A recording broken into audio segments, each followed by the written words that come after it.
ሰላም የአፍሪ ፊልምስ ወዳጆቻችን እንዴት ናችሁልን? ይኸው ቃል እንደገባነው ስኩዊድ ጌም ምዕራፍ 3ን ይዘንላችሁ መተናል። ምዕራፍ 2ን ያላያችሁ እንዲሁም አይታችሁት ለማስታወስ የምትፈልጉ ከዚህ ቻናል ላይ በኮፒራይት ሳቢያ ስላጠፉብን ይቻለም የሚለው ተጠባባቂ ቻናላችን ላይ ሙሉን ለቀንላችኋል። እዛ እየሄዳችሁ ምዕራፍ 2ን ያስታወሳችሁ በዛውም ቻናሎቻችንን ሰብስክራይብ እንዲሁም ይሄኛውን ቪዲዮም ዝም ብላችሁ ከምታዩ ክፍያ የማይጠየቅበትን ክፍያ የሌለውን ላይክ እያደረጋችሁ ለብዙ ሰው እንዲደርስልን በማድረግ አበረታቱን። ይሄኛውን ምዕራፍ ተመችቷችሁ ተመልከቱት። ይመቻችሁ። ሰናይ ጊዜ። በባለፈው ምዕራፍ በስኩዊድ ጌም ዋናው ገጸ ባህሪያችን ሲያንግ ሁንም በድጋሚ ወደ ስኩዊድ ጌም ጨዋታም ተመልሶ የስኩዊድ ጌም ዋናው ጥቁር ለባሹ የፖሊሱ ጁንሁ ታላቁ ወንድምም ተቀላቅሏቸው ሳያስነቃ አብሮ ሲጫወት እንደቆየና የኋላ ግን በተፈጠረው ብጥብጥ ከርቷቸው ሲያንጉንም ምዕራፍ 1ም ላይ እንደተጎዳውና ጓደኛው እንደተገደለበትም አሁንም ምዕራፍ 2ም ላይ ጓደኛው ፊት ለፊቱ እንደተገደለበት የጥቁር ለባሹ ወንድም ፖሊሱ ጁንሁም ከሲያንግ ሰዎች ጋም ሆኖ ያንን ደሴት ፍለጋቸውን እንደቀጠሉ እነሱም ጋም ያለው የመርከቡ ካፒቴን ፓርክም በድብቅ ከቀያይ ለባሾቹ ጋር የሚሰራ ግለሰብ እንደሆነም አይተን ነበር ያቆምነው። በዚህኛውም ክፍል ቀጥለን ረብሻውን ያስነሱ ተጫዋቾችም እጅ ሰጥተው እየተተኮሰባቸው ሲገደሉ የዛች የቁጥር 11 ቀይ ለባሽ የምታውቀው ልጁ ካንሰር ታማበት ለሷ ሲል እዚህ ጨዋታ ላይ የመጣው አባትም እባካችሁ አትግደሉ ልጄ ታማብኛለች እያለ ቢማጸንም ሳይራሩለት ከልቡ ታች ሆዱ አካባቢ ላይ ተኩሰውበት የገደሉት አስመስለው እንደሞተም ሪፖርት በማድረግ ሬሳ ሳጥን ውስጥ ሬሳውን በመክተት የሬሳ ሳጥኑ ላይ ምልክትም አድርገው በድብቅ የሰውነት ጠቃሚ ክፍሎችን የሚወስዱበት ክፍልም ላይ እንዲላክም ያደርጋሉ። ያንንም ቁጥር 11 ማይታ በስራቸው ከዚህ በኋላ እንደተስማማችና ችግር እንደማትፈጥርባቸው አብራቸው መስራት እንደምፈልግም ለአንዱ ቀይ ለባሽም ነግረው ሬሳውንም ወደሚወስዱበት ቦታም እንዲወስዳት እየጠየቀች ለማሳመን ትሞክራለች። በሌላ በኩል ሲያንጉንም በሬሳ ሳጥን ወደ ማደሪያው አዳራሽም ተመልሶ ያልተገደሉና የተረፉ ተጫዋቾችም ያንን እያዩ እንዳልሞተም ሲያውቁ በድንጋጤና በፍጥነት አውጥተውት እርዳታም ያደርጉለታል። እነ ጁንሁንጋም በጀልባቸውም ላይ ፍለጋቸውን ቀጥለው ትናንት አብሯቸው የነበረ አንድ የድሮን ተቆጣጣሪ ግለሰብ አሁን ላይ አብሯቸው እንደሌለ ማውቀው የት ገባ እየተባባሉ ግራም ሲጋቡ ሰውየውን የገደለው ካፒቴን ፓርክም ሳያስነቃ ትላንት ማታ ሰክሮ አይቼው ነበር፣ ምናልባት ከዚህ ጀልባ ወድቆም ይሆናል፣ ከወደቀ ደግሞ እስካሁን ይሞታልም እያለም ይዋሻቸዋል። ወዩ እነሱም ታዲያ እንፈልገው ቢሉም ሬሳ በመፈለግ ጊዜ እንፈጃለንም ብሎም አስማምቷቸው ደሴቶቹን ለመፈለግ ተጨማሪ ድሮን ተቆጣጣሪም ግለሰብ ለማምጣት ወደ ነበሩበት ቦታም ይመለሳሉ። እኛም ያንን የሞተውን ግለሰብ ሬሳም ባህር ዳርቻም ላይም እናየዋለን በለው። ሲያንጉም ከቆይታ በኋላ ራሱን ከሳተበትም ነቅቶ ሌሎቹን ተጫዋቾችም ከበውትም እያየ ሌሎቹስ የትሄዱ እያለም እየተመለከተም የተፈጠረውንም እያስታወሰ ጥቁር ለባሹ ግለሰብ ጓደኛውን ሲገልበት የነበረውን በማስታወስም ኩርምት ብሎም ያዝናል። እንደተለመደው ቀያይ ለባሾቹም ወደ አዳራሹ ተከታትለውም ገብተው አሁን በተፈጠረው ብጥብጥ ብቻ 35 ተጫዋቾች ተገለው 60 ብቻ ቀርታቸዋል። 39.6 ቢሊዮን ወንም ደርሳችኋል። ያ ማለት ላይ ያንዳንዳችሁ 660 ሚሊዮን ወን ይደርሳችኋል ማለት ነው። ዳይ ወደ እንቀጥል ወይ እናቁም ምርጫም ሲሏቸው አንዳንዱ ተጫዋቾችም ገንዘቡን እያዩ ሲደሳሰቱ፣ አንዳንዱ ደግሞ ሲጨነቁም እየተመለከትን ሲያንግም እኔን ታዲያ ለምን አልገድላችሁኝም? ከኔ ምንድን ነው የምትፈልጉት? በቃ አሸንፋችሁኛል ግደሉኝ እያለ ቦታውን ሩዋንዳ ሲያደርገው የሚሰማው ማቶ መሬት አዳፍተው ያስሩታል። በስክሪንም በኩል ጥቁር ለባሹም የሆነውን እያየ በስልክም ከካፒቴኑ ፓርክ ተደውሎለት ካፒቴኑ ፓርክም ተጨማሪ ድሮን ተቆጣጣሪ ሊያመጡ እየሄዱ ነው፣ እስካሁን በጭራሽ ደሴቲቷን አላገኟትም በማለት ሪፖርት ያደርጋል። ጥቁር ለባሹም ግለሰብ ይህን ጨዋታ እስኪያልቅ በጭራሽ ምንም ቢሆን ደሴቲቷን እንዳያገኟት፣ ሊያገኟት ከተቃረቡ የመጨረሻ እርምጃ የሚሆነው ሁሉንም ግደላቸው በማለት ትዕዛዝ ይሰጠዋል። ህረፍ ወደ ምክትሉን በቀጥታ አመርቶ በብጥብጡ ሳቢያ ስንት የነሱ ሰዎች እንደሞቱም እየጠየቀው ሁሉንም በቶሎ አጸዳዱ፣ ቪአይፒዎቹ የሚመጡበት ሰዓት ተቃርቧልም ይለዋል። የተጫዋቾችም ምርጫም ለመጀመር ከመጨረሻው ከሲያንግም ይጀመር ቢባልም ሲያንግም እየበጠበጠ ስለነበረ ከአልጋው ጋር አስረውት ምርጫውን አላደርግም በማለት ዝምታም ሲሆን መልሱ በፎርፌ እንደሌለም ተቆጥሮም አልፈውትም ይቀጥላሉ። አሁን ታዲያ ተጫዋቾች ምርጫውን በኦ እንቀጥል ባሉ ተጫዋቾች ስለተበለጡ በፍርሃት እነሱም ኦን እየመረጡ በሚገርም መልኩ 18-42 ኦ ምርጫውን አሸናፊም ሆኖ ጨዋታውም ይቀጥላል። ወዮ እነዚህ ሰዎች! ታዲያ አስቀድመው ከሲያንግ ጋር የማይስማሙት ኦ ምርጫ የመረጡት ተጫዋቾችም ሲያንግን አንተ ባመጣከው ሀሳብ ብዙ ተጫዋቾችን አስወገድክልን፣ ጥሩ አድርገካል፣ ብራችንንም ጨመርክልን፣ እናመሰግንካለን እያሉ እያጨበጨቡበት ያላግጡበታል።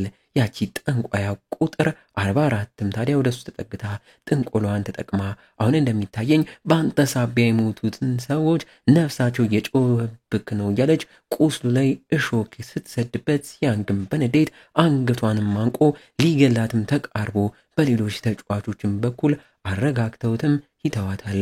ቀይ ለባሿ ቁጥር 11ም ታዲያ እምነት አግኝታ ያልሞቱ ተጫዋቾች ልክ እንደሞቱ ተደርገው ወደ ውስጥም ተወስደው በድብቅ ውስጣቸው ያለው ልባቸው፣ ኩላሊታቸው የመሳሰሉት ኦርጋኖች የሚወሰዱበት ቦታም ላይ ተወስዳ የሚሆነውን እያየች ይዟት የመጣው ቀይ ለባሽም እምነት በመሃላችን እንዲኖር ብዬ ነው። ከዚህ በፊት በእኛ ቦታ የነበሩት ሰዎች በመሃላቸው እምነት ስለሌለ ምን እንደተፈጠረ ታውቃላችሁ።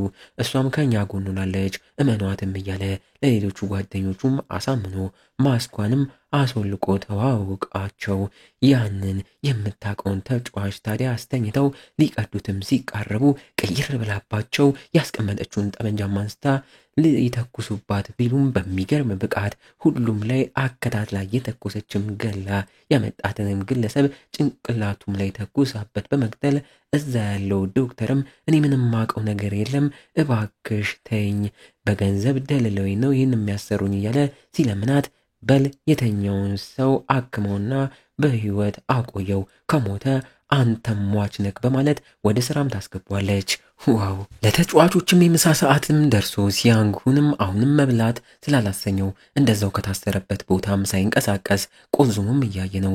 እናትና ልጅም ወደ እሱም አመርተው እንዲበረታም እየነገሩት ለእኛ ብለክ ነው ይህን ሁላ ነገር ያደረግከው፣ ይገባናል፣ ስለዚህ አትቆጭ፣ አሁንም ታስፈልገናለክ፣ ስለዚህ ይህም ብላም ብለው ምግባቸውንም አስቀምጠውለት ይህ ሁላ ስህተትም የተፈጠረው ለምን እንደሆነም ይነግሩታል። ተልእኳችሁ ላይ እንቅፋት የሆነባችሁ ፈሪው ዴሁም ነውም። እሱ ተጨማሪ ጥይት ሊያመጣላችሁ ወደዚህ መጥቶ ነበር። እዚሁ ታዲያ ፈርቶም ባይቀር ኖሮ ጉዳቱንም ነበር ብለውትም ሲሄዱ ይህን የሰማው ሲያንግም በንዴት ታዲያ በንዴት አይን ብቻውን ተቀምጦ እየበላ ያለው ዴሁንም አፍጥጦም ያየዋል። ውጪም ላይ ፖሊሱ ጁን ሁንጋም የሲያንግ ተቀጣሪም አምርቶ እማውራ ጉዳይ አለኝም በማለት ትላንት ማታ እኔም የሆነ ድምፅ ሰምቼ ወጥቼም ነበረ። ታዲያ በዛ ጨለማ ካፒቴን ፓርክም ብሎም መፍቻ በእጁ ይዞ አይቸው ነበር። በዛ ሰዓት ብሎም መፍቻ በእጁ ምን ይሰራል? እሱስ ውጭ ላይ ምን እየሰራ ነበር? እያለ በጥርጣሬ እየጠየቀ አውቃለሁ ህይወትህን ድሮ አትርፎልካል፣ ግን የሆነ የሚያጠራጥር ነገር አይቼበታለሁ። ከጠፋው ግለሰባችን ጋም ሳይገናኝ አይቀርም ቢለውም ጁንሁን ግን ካፒቴን ፓርክን አምኗለሁ። ድሮም ታዲያን የተተኩሶብኝ ባህር ዳርቻ ላይ ተጥዬ በነበረም ሰዓት ደርሶ ሆስፒታል ወስዶ ያተረፈኝ ሰው እሱ ነው፣ እኔ አልጠራጠረውም። ብሎም መፍቻውን የሚያዘው ለጥንቃቄ ወይም ደግሞ ስራም ላይ ስለሚሆን ይሆናል።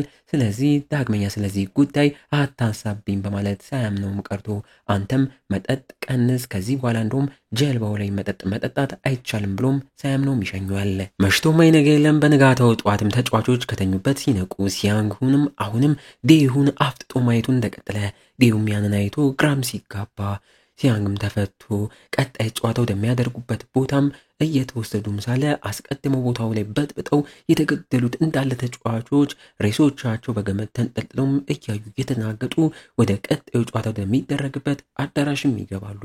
ወዮ! ጥቁሩ ለባሽም ጋር ቪአይፒዎቹ እንደመጡም ሲናገረውም እንሰማለን። ቀይ ለባሿ ቁጥር 11ም በዶክተሩ በኩል በጥይት የተመታውን አባት ካሳከመችም በኋላ ብዙ ደምም ስለፈሰሰው ደም ያስፈልገዋልም ሲላት የኔ ደም ኦ ስለሆነ የኔን ውሰድም በማለት ደሟን ትለግሳለች።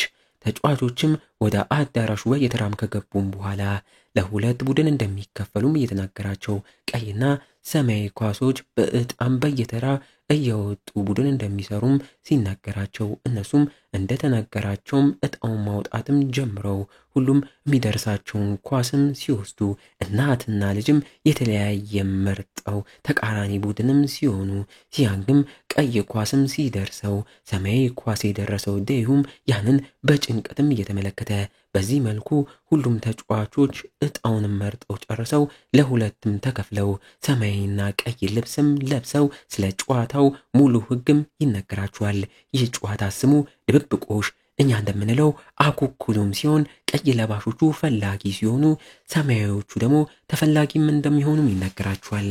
ይሄ በጣም ቀላል ጨዋታ ነው እያላችሁ ያላችሁ መቼም ቆይ ተረጋጉ፣ ህጉን ሙሉ ስሙ። ለሰማያዊዎቹም በሳጥን ያለ ለሁሉም ቁልፍ እየተሰጣቸው በእነዚህ ቁልፎች የምታገኟቸውን በሮች ሁላ እየከፈታችሁ በ30 ደቂቃ ውስጥም ሙሉ ክፍሉን ለቃችሁ መውጫ የሚሆናችሁን በር ፈልጋችሁ አግኝታችሁ በዛ ከወጣችሁም ትተርፋላችሁ።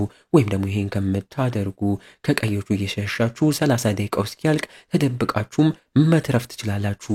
ግን ደግሞ በቀይ ለባሾቹ ይህን ሁላ ሳታደርጉ ከተገኛችሁ እናንተ ቀይ ለባሾቹ ያገኛችሁትን ሰማያዊ ለባሽ ሰው ግደሉ።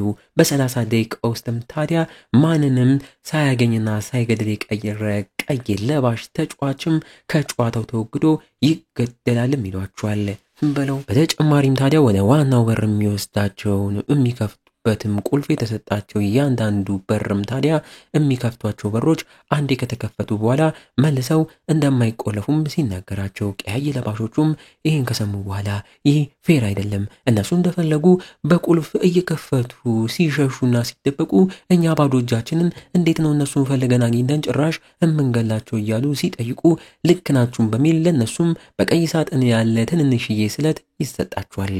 ህረፍ እናትና ልጅም እየተያዩ እናት ገዳይ ልጅ ተገዳይ እንደሚሆኑም አውቀው የሚገቡበትና የሚያደርጉትም ይጠፋቸዋል። ሲያንግም ታዲያ ቀይ ለባሽ ስለሆነ ስለቱንም ይዞ ዴሁን በንዴትም ሲያየው የድሮ ፍቅሩ ጁንሂ እርጉዝ የሆነችውም ተጫዋች እሱም ታዲያ ተገዳይ እሷ ደግሞ ገዳይም ስለሆነች ግራም ገብቷቸው እያያት ሁለቱም ሲተያዩ ወይ ጉድ! እናንተ ግን እዚህ ጣጣ ውስጥ ብትገቡ የትኛውን ትመርጣላችሁ? ገዳይ ወይስ ተገዳይ? በደንብ አስባችሁበት መልሱ እስኪ።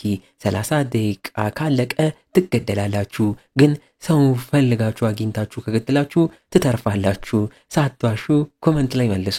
ውጪም ላይ እነ ጁንሁንም በጠዋቱ ሌላ ድሮን ተቆጣጣሪ አግኝተው እሱን ይዘው ጉዞ እንዲጀምሩ ሲሉ የሲያንግ ተቀጣሪም ለጁንሁን ደውሎለት እኔ አልመጣም፣ በካፒቴን ፓርክ ጉዳይ አሁንም ጥርጣሬ ያለቀቀኝም፣ እሱን እዚህ ሆኜ አጣርቼ የማገኘው መረጃ ደውዬ እነግርካለሁም ብሎት ከነሱም ተለይቶ በጠራው ጓደኛው መኪናም ቦታውን ለቆ ይሄዳል። ጨዋታውም ላይ ሌላ ህግ ቀይ ለባሾቹ እርስ በርስ መገዳደል እንደማይችሉና ጨዋታውም ከመጀመሩ በፊት መቀየር የሚፈልጉ ተጫዋቾች ካሉ እንዲቀያየሩ፣ ጨዋታው ከተጀመረ በኋላ ግን ማንም እንደማይቀያየር ይነገራቸዋል። የታኖስ ጓደኛም የታኖስን ድራግም ወስዶ እንደለመደው ሚንሱንም እያሰቃየ ቀይ ለብሰ ካንተ ማን ልገድል ነው?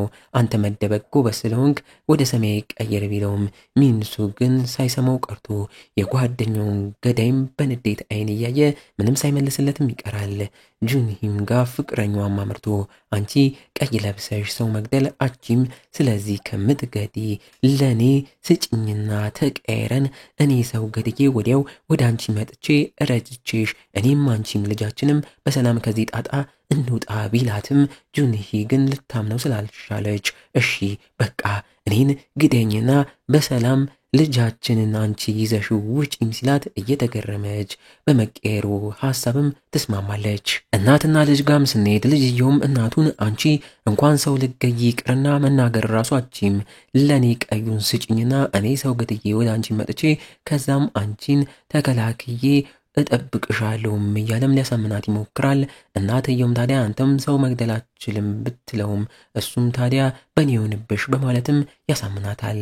ሌሎቹ ሰማያዊ ያደረጉትም ቀያዮቹን ቀይሩን እያሉም እየለመኑ ገብጋባው ሽማግሌ ቁጥር 100 ተጫዋቾችን ወደ ሲያንግ ጋም አምርቶ ቀይረኝ ቢለውም ሲያንግም በንዴት አይን ተመልክቶት ሳይስማማም ይቀራል።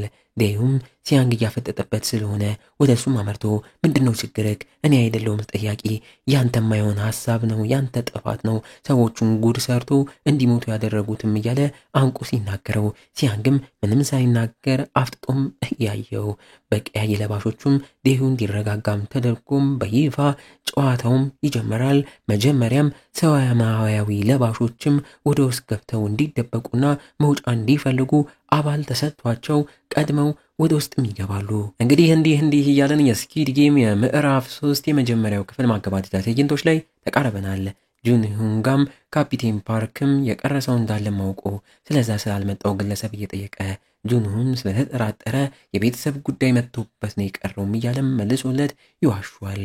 የጨዋታው ቦታም ላይ እናትም ለልጇ ስለኔ አታስብ፣ አንተ ብቻ ሰው ገለክ ትረፍ፣ እኔም ራሴን መከላከያ የጸጉር ማስያዣም ስላለ በዛም ራሴን እከላከላለሁ ስለኔም አታስብ ብላ ሞራል ሰጥታው ሁሉም ሰማያዊ ለባሾችም ወደ መደበቂያ ወይም ደግሞ መውጫውን በር ፍለጋም ወደ ቦታቸውም ገብተው ቁጥር 100ም ሁላችንም ከምንደበቅ ተበታትነን መውጫን ፈልግ፣ ከዛም ያገኘ ሰው ካለ ጮሆም ይጣራም በማለት ሁሉም ተስማምተው ይበታተናሉ።